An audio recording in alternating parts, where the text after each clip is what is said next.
All right, everybody, I am Brian Lee Durfee, author of The Forgetting Moon and The Blackest Heart and the upcoming Lonesome Crown, all published by Simon & Schuster's Saga Press. Today I'm going to be reviewing Jack Carr's new novel, The Devil's Hand, book number 4 in his James Reese thriller series. You've probably already seen my reviews of Terminal List, books 2 and 3. Well, we're to book 4. This thing just came out Tuesday. What day is it today? Thursday night. I'm filming this Thursday night, so I got this Tuesday from the local Barnes & Noble in Sandy, Utah. And now I read it in the last couple days, and I'm here to do the review. One of the reasons I'm a fan of Jack Carr, man, is not only is he a great thriller writer, but, you know, he's also a fellow Utahn. He lives up in Park City. I live down here in Draper.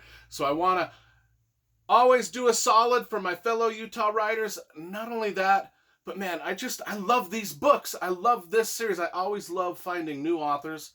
I mean, the guy's got 4 books out now, so I guess he's not that new anymore. But when you compare him to, like, the 25 some odd books by Lee Child and Brad Thor and all these other guys, the guy's relatively new. So if you want to start a great thriller series in its semi-infancy, start with the Terminal List and move through them, and every year you're going to get a new one. Here's the thing. We always review the covers first on my channel because, you know, I'm a fan of book cover illustration and graphic design. Once again, Emily Bester Books, they hit it out of the park. This cover is dope. Not only is it dope, one of the reasons it's even super dope is because it matches the other covers. I mean, they all go together just perfectly. So, what can you do? You know, I'm going to start this review by showing you something. In 1997, I carried this Scottish Claymore Braveheart sword onto a commercial airlines flight from San Antonio to Salt Lake City. I bought this at a convention in San Antonio, and I needed to carry it home, and this was my carry-on. This sword is heavy as a sledgehammer, and this blade is sharp as a razor. And they just let me walk onto the commercial airline flight with it in hand. Now, I did have the blade wrapped in some cloth, but it was clearly a sword. It went through all the scanners. I put it in the overhead bin. Madness! Complete madness! There's a reason I'm bringing this up, okay? Because I don't know whether that was a huge oversight at the San Antonio airport at the time, or if people could just do this back then. But I know on September 11th, 2001, that all changed. And in this book here, the very prologue, we go back to September 11th, 2001. Box cutters on the airplane. How do we get box cutters on an airplane? This is what we're talking about, folks. Terrorism. And the religious fanatics' long end game. You know, these fanatics that are terrorists, they're playing a long game, and Jack Carr brings that up real early, is that the 9/11 attacks were just one in a series of things that are happening over decades and decades. That, I mean, they're not trying to win a big war now. They're trying to win a big war over time, these terrorists. And 9/11 was just part of a very, very long game that they are very, very patient to play throughout time. They're in no rush, but Jack Carr describes it like I think a lot of us feel, is that that's the end. They want to take over the world with their terror. And we start in the prologue just talking about 9/11 and how did it happen? Who was responsible? How did it happen so easily? How were box cutters on commercial flights so easily? I'm telling you, folks, I didn't make this story up about this sword. Carried this fucker on commercial flight in 1997.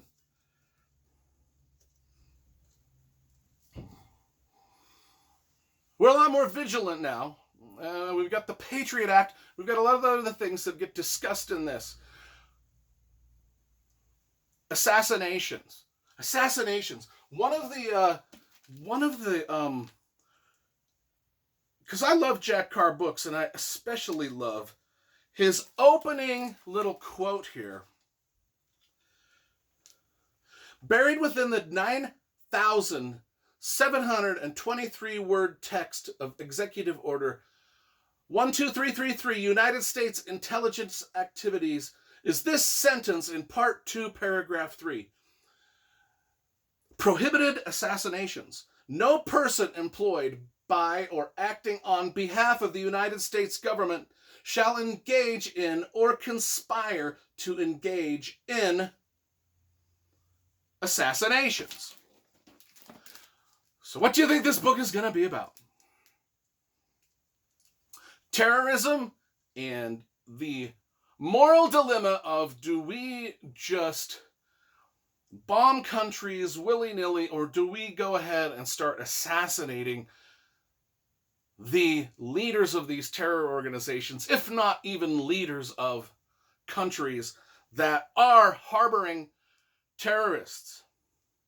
It's kind of one of the themes that's running through this, among a lot of themes that is running through this book. Another theme that's running through this is bioterrorism. If you want to learn the history of biological warfare, this is a good place to start, because Jack Carr delves deeply into the history of biological warfare, especially considering COVID-19, and we're talking about biological warfare in this book a lot, and it's great. And one of the things that I love about Jack Carr's writing is his characters, whether they're left-leaning or right-leaning, they speak their mind. And they say a lot of politically incorrect things. So if you are easily offended, you're going to have a hard time with a lot of the characters in this book, because they say it like they want to say it, which I think that's great. I think that's great in that we need more writers that are not afraid to offend the woke crowd. That's why I love thrillers. That's why I love Tom Clancy and Brad Thor and Jack Carr, is because you can enter a world here where people say what's on their mind and nobody gets canceled. And we talk about that. You know, there's a scene where they're driving through downtown Chicago here, and they're looking at all the carnage, and Jack Reese he's been pulled into a meeting with the president previously, and the president has sort of said, hey, we might start assassinating people. Are you on board with this, right? We might start going against that rules of war convention and our own rules of war and start assassinating people. Oh, you're on board. And James Reese, our main protagonist, he's in a dilemma. He's like in a dilemma. Well, they're riding through Chicago and they see all the carnage in downtown Chicago that is there because of, gun laws or the absence of gun laws or whatever. And they're talking about it, and they're just like, these politicians that we have in America that are coming up with all of these goofy regulations and laws, they're hurting and killing more people than they're doing good. It's almost like our own politicians are killing more people than our enemy is killing. A very poignant statement. A very poignant. I loved that scene because it really, I think everybody in America sort of feels like that. Like our politicians are just doing us dirty at every turn. And now James Reese, our main protagonist, who's been through all these books, he's an ex-Navy SEAL. He's just a badass, and he kicks ass wherever he goes, and he's just cool. And he's like the James Bond of the whole series here. Much like the Scott Harvath or the Lee Childs, Jack Reacher. He's, you know what I'm talking about. He's our main guy, our Jack Ryan of the series. And he's been faced with this, do we start just assassinating people? And he's got to come up, and not only that, but there's been some biological weapons and some biological warfare, and that's kind of all the plot I really want to give. I'm not going to really get into the plot more than that. One of the questions I had about this is that James Reese, our main guy, is talking to the president a lot. Now, it's a fictionalized president.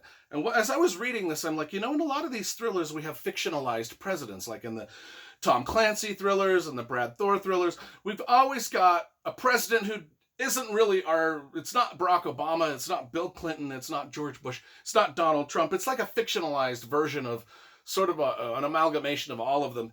And I'm like, okay, why? I'm an author, and so I get kind of a few things that you can't put in books. So if he really does say that it's President Trump or President Biden in the books, and then he has a scene where President Trump or President Biden pulls in a Navy SEAL and says, "Hey, we need you to assassinate a bunch of guys." What I'm getting at is there a legal thing that the thriller writers just can't put words in an acting president's or a former president's mouth in the name of fiction? I'm guessing that's why they have fictional presidents. Just, I'm not the smartest guy on the planet. I'm sort of smart, but I'm only conjecturing that there's got to be a legal ramification where you can't have Joe Biden in your book ordering assassinations. That's what I'm getting at. So you gotta have a fake president. It would be interesting, though, if these thriller writers would actually use the actual presidents. But I bet they can't. That's what I bet they can't. Maybe somebody out there in internet land can school me on this thing. I watch Jack Carr on the Joe Rogan podcast once in a while. I like that he kind of gave Joe Rogan a shout out in here, in the actual pages of the book. Joe Rogan's sort of like, and I enjoy the Joe Rogan stuff. Anyway, I haven't really given too much of the plot away. I didn't really want to. It's basically about, should we or should we not assassinate people? What about biological warfare? And what is the long end game of the terrorist cells? Because we know they're playing a long game. We know that they probably don't even expect their victory to happen in their lifetime. They want generations and generations of terrorists to keep carrying this stuff forward. And that's kind of the themes we're running through in this book. And this one's a little thicker. This book is actually quite a bit thicker than the others, which I liked. I liked it because because anytime one of my favorite writers gives us more story, I'm on board for that. So Jack Carr, I loved the Terminal List. You can watch my reviews of these things, but I'm saying, man, I think this one might be the best. I'm going to give it like a 9.75 out of 10. It's that good.